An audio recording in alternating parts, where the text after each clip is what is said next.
आज हम मारवाड़ के राठौड़ के उद्भव एवं विस्तार के बारे में देखेंगे।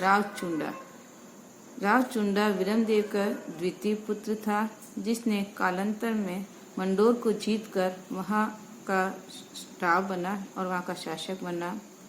फिर उसने नागौर को जीता और अपने राज्य का विस्तार किया। इसी क्रम में उसका पड़ोसी राज्यों के साथ भी संघर्ष हुआ और उन पड़ोसी राज्यों ने उसे धोखे में डालकर अपना संग बनाकर अकस्मात उसे युद्ध क्षेत्र में संधि हेतु युद्ध समाप्त होने के बाद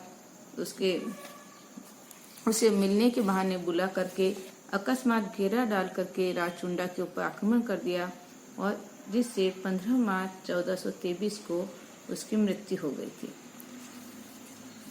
राव रणमल कहा जाता है कि रावचुंडा ने अपनी रानी के जिसे अधिक प्रेम करता था उसके कारण उसके प्रभाव में आकर के अपने छोटे पुत्र कान्हा को उसने मंडोर का शासक नियुक्त कर दिया था, जिसके कारण उसका बड़ा पुत्र रणमल जो था वह मेवाड़ चला गया।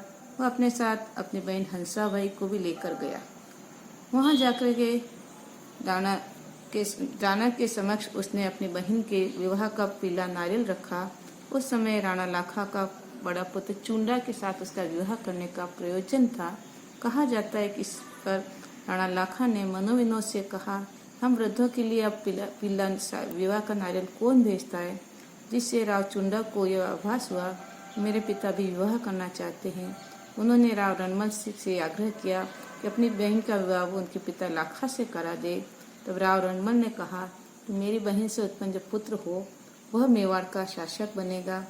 तब रावचुंडा ने जो है यह प्रतिज्ञा की कि हंसाबाई और लाखा से उत्पन्न जो संतान होगी तो वह उसके पक्ष में अपना राजगद्दी त्याग देगा। इस कारण रावचुंडा को खुश होकर के उनके पिता लाखा ने मेवाड़ में भांजगढ़ करने यानी सलाह देने का अधिकार दिया था। और कालांतर में राणा लाखा की मृत्यु हो गई थी 1433 में। 21 में राणा लाखा की मृत्यु हुई। तब उनका पुत्र हंसाबाई से उत्पन्न जो पुत्र था मोकल, वह मेवाड़ की गद्दी पर बैठा।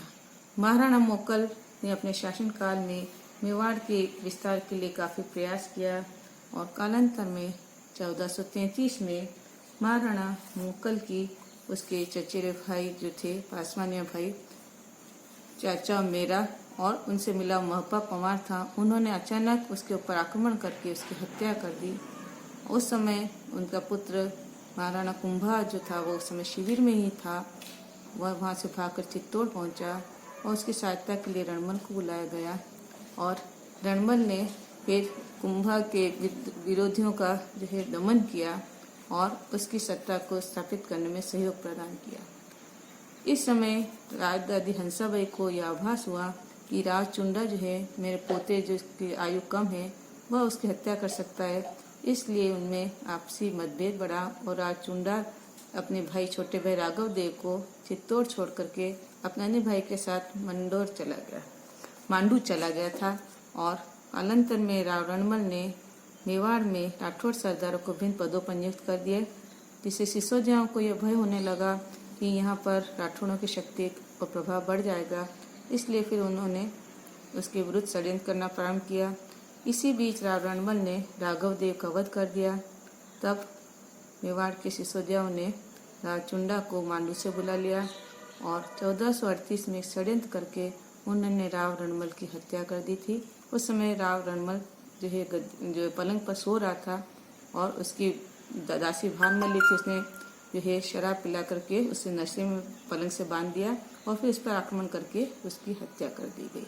उसका पुत्र जोधा जो था वह मंडोर भाग गया अपने साथियों के साथ। धन्यवाद।